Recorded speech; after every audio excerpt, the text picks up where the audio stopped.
আজকে আমি খুবই লোভনীয় একটি তরকারি রান্না করব। তো আপনারা যদি এই তরকারিটা একবার রান্না করে খেয়ে দেখেন, বারবার খেতে ইচ্ছে করবে। আসসালামু আলাইকুম। আমার চ্যানেলটি যদি আপনাদের ভালো লাগে তাহলে সাবস্ক্রাইব করে রাখুন।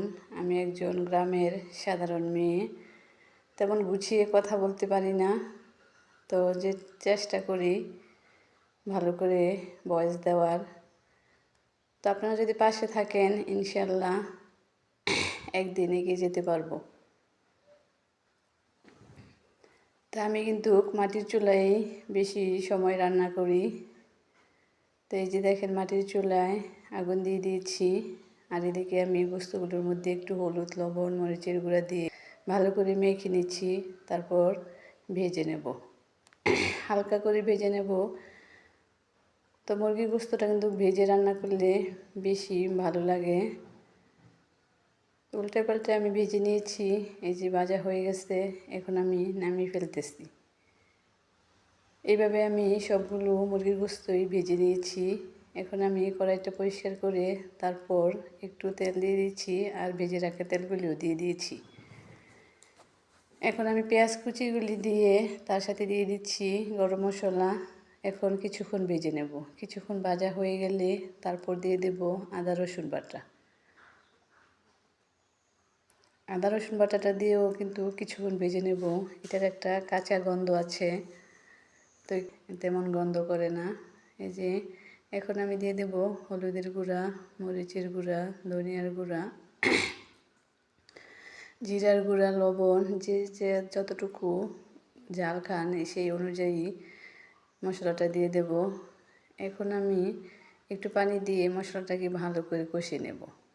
যখন কষানো হয়ে যাবে তারপর দিয়ে দেব মুরগির গোস্তগুলি। মুরগির গোস্তগুলি দিয়েও মশলার সাথে ভালো করে মিশিয়ে নেব। যখন এরকম মেশানো হয়ে যাবে তারপর দিয়ে দেব সজনে ডাঁটাগুলি। সজনে ডাঁটা দিয়েও মশলার সাথে ভালো করে মিশিয়ে নিচ্ছি, নেড়ে চেড়ে। যখন ভালো করে মেশানো হয়ে যাবে তারপর আমি ঢেকে দেব একটু সময়ের জন্য। এই যে দেখেন কতটুকু পানি উঠছে। তো ঢাকনা খুলে আমি নেড়ে চেড়ে পানিটাকে শুকিয়ে গোস্তটাকে ভালো করে কষিয়ে নেব।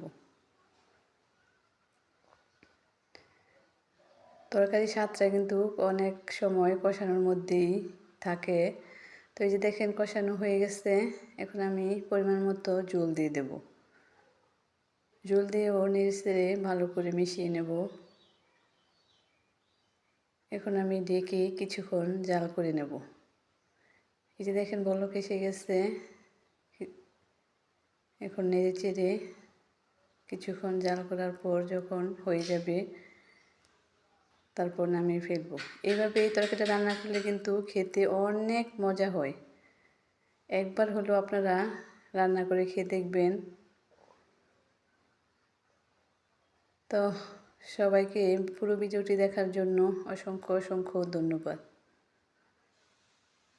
খেতে কিন্তু অনেক মজা হয়েছিল। আল্লাহ হাফেজ।